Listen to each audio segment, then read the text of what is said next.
Masih kentara dalam ingatan kita kasus JK yang videonya dipotong lalu dipelintir lalu dilaporkan ke polisi. Ya teman-teman, ceramah Pak Yusuf Kalla ya mengenai Kristen teman-teman masih menjadi perbincangan hangat di media sosial. Salah satunya Romo Patres ini menyampaikan pandangannya mengenai ceramah dari Pak Yusuf Kalla.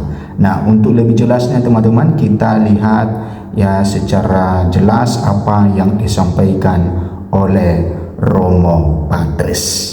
Kemudian tanggapan Cokro TV yang juga pernah menanggapi Patres Radio.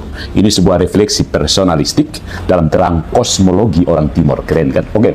Pernyataan publik yang menyederhanakan agama sebagai sumber konflik bukan hal baru ya.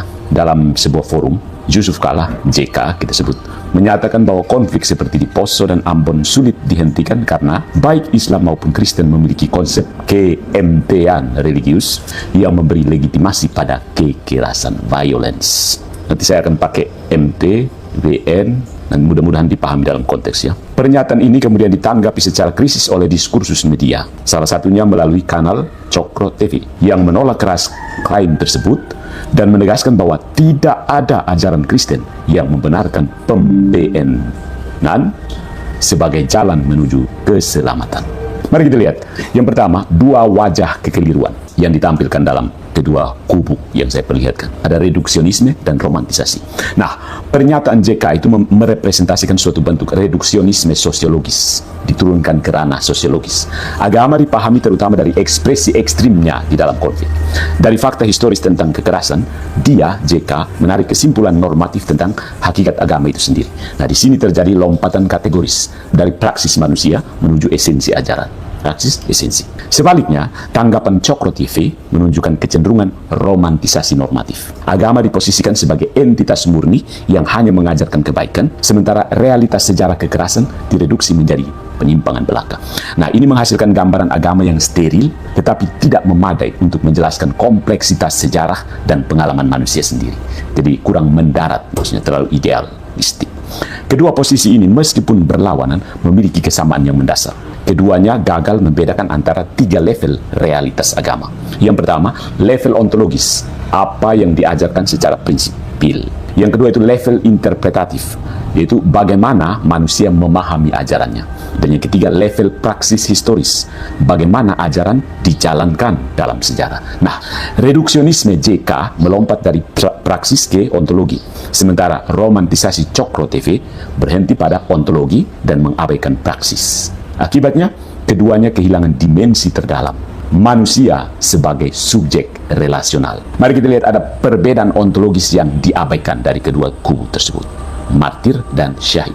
Kesalahan paling konkret dalam pernyataan JK adalah penyamaan antara konsep martirdom dalam kekristenan dan syahid dalam Islam, ya kan? Nah, dalam kekristenan, martir adalah martus, saksi yang tetap setia bahkan sampai MT tanpa melakukan kekerasan.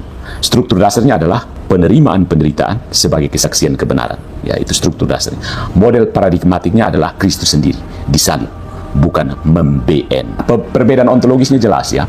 Martir Kristen MT tanpa membn. Kalau syahid dalam tafsir tertentu, MT dalam perjuangan yang bisa melibatkan violence. Menyamakan keduanya berarti mengaburkan struktur moral dan metafisik yang berbeda. Tapi sekaligus harus diakui bahwa kedua tradisi memiliki sejarah kompleks yang tidak dapat direduksi menjadi slogan damai atau violence.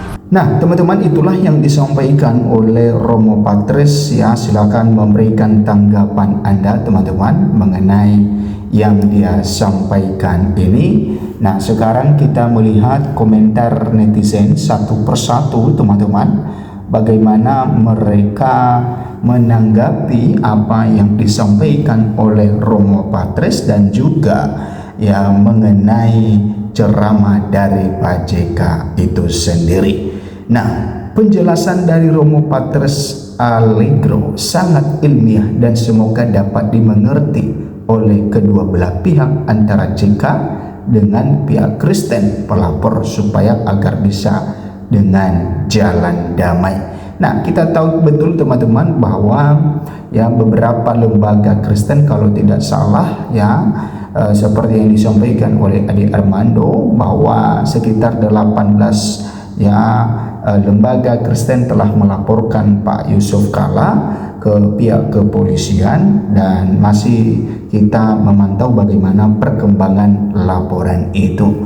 Nah, kemudian teman-teman, setelah dilaporkan, maka beberapa hari yang lalu Pak Yusuf Kalla juga melaporkan Adik Armando,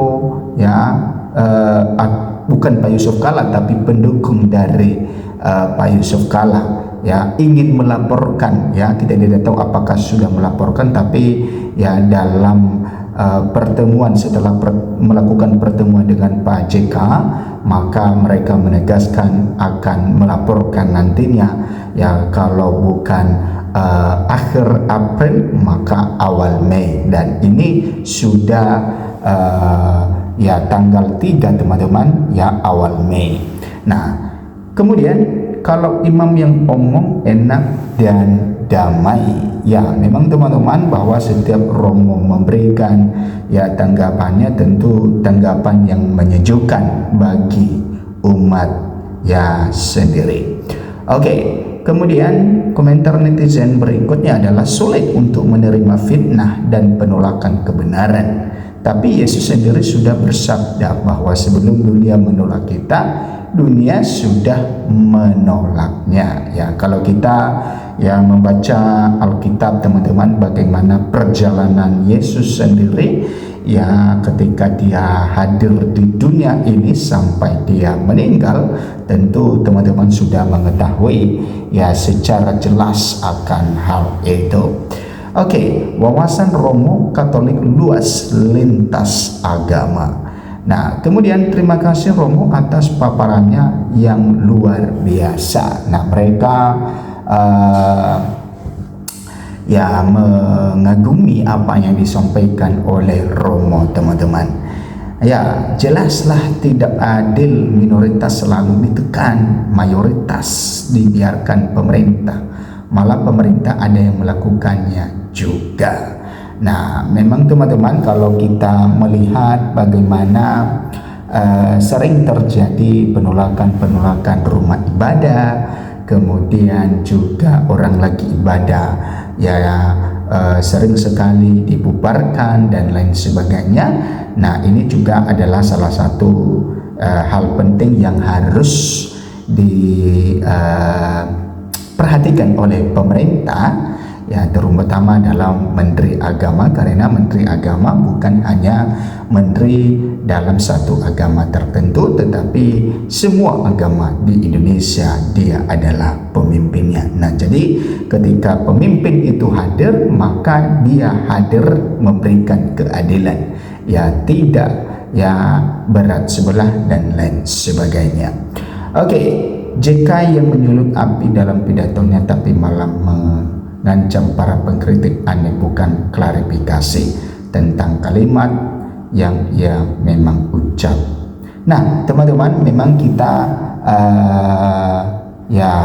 berbeda pandangan, berbeda komentar dalam apa yang menjadi ceramah dari Pak JK ini, dan kita tetap mengedepankan yang namanya kondusivitas, teman-teman, yang menjaga persatuan dan kesatuan Republik Indonesia. Oke, kita lihat komentar yang lain, teman-teman. Semoga penjelasan Romo bisa dipahami semua pemirsa sehingga damai dapat terwujud di muka bumi. Memang itu yang kita harapkan, teman-teman. Kedamaian yang hadir di muka bumi. Makanya kalau ada hal-hal seperti ini, viral seperti ini, maka itu sangat disayangkan sekali. Dan memang banyak sekali tokoh-tokoh Kristen juga bersuara ketika baru saja viral video itu, teman-teman. Tentu mereka juga memiliki tanggung jawab untuk meluruskan apa yang disampaikan. Ternyata bahwa para pemimpin Kristen memberikan pencerahan kepada umat-umat yang lain. Oke, kemudian bravo Romo Patris Allegro agar orang tua yang udah itu paham. Pak mantan Wakil Presiden JK dan Pak dosen Bung Ade Armando dapat kuliah gratis dari dosen Romo Patris. Oke teman-teman, thanks Romo Patris uraian penjelasan sampai kepada akar masalahnya, bukan agamanya tetapi tanggapan manusia yang menekankan kepentingan kehilangan orientasi relasi antara manusia. Nah, makasih Romo atas pencerahannya, sangat bijak.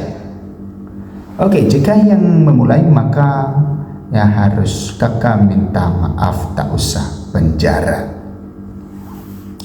Ini penjelasan dari Romo ini pasti mereka tak ngerti pasal bahasa yang diterapkan Romo lebih mendalam. Hebat Romo. Nah, mereka mengagumi apa yang disampaikan oleh Romo teman-teman. Ya, dan Romo Patris uraian penjelasan sampai kepada akar masalahnya, bukan agamanya tetapi tanggapan manusia yang menekankan kepentingan kehilangan orientasi relasi antar manusia. Makasih Romo atas pencerahannya, sangat-sangat bijak. Ya memang teman-teman bahwa ya di negara kita ini tentu banyak sekali perbedaan teman-teman. Makanya toleransi itu sangat dijunjung tinggi di negara kita.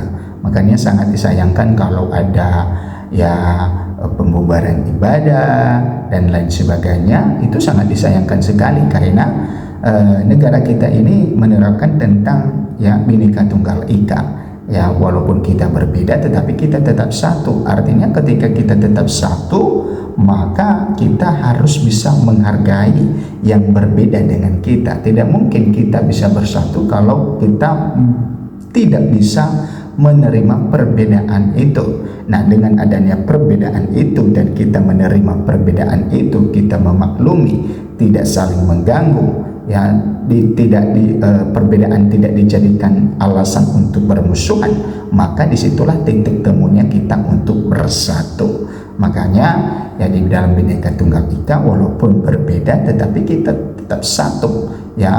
Dan di dalam Pancasila juga ya menekankan bagaimana ya keadilan sosial bagi seluruh rakyat Indonesia, ya bagaimana juga nilai-nilai Pancasila itu harus kita terapkan di dalam kehidupan bermasyarakat, berbangsa, dan bernegara.